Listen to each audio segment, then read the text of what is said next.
Hi. This is going to be a brief discussion on how hard-boiled detective fiction is informed by the older genre detective fiction.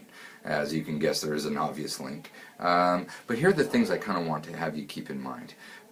Detective fiction focused on a single individual who was usually quite intelligent and a person who looked for clues and observed human nature, did interrogate people, often people who weren't forthcoming, but used their mind to right a wrong or bring justice in the world.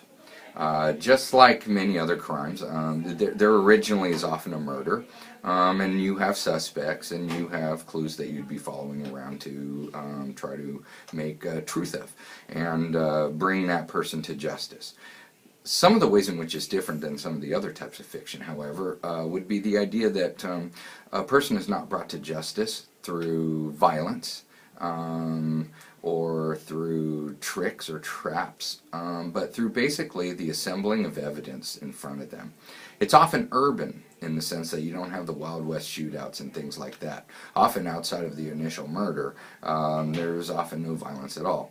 It also requires, sometimes unfortunately, a lot of talking, being that you have somebody who's, you're following somebody's thought processes in how they are trying to solve a crime. Well, they often have to talk it out with another person. So you're going to have sidekicks like, well, Sherlock Holmes, Watson, or people like that in detective fiction. But ultimately, the way in which it feeds into hard-boiled detective fiction is the idea that maybe the world is not just and the police themselves need a little help. And you have sort of a lone gunman, but in this time a man whose weapon is his mind, working out problems and solving them for the, well, for justice.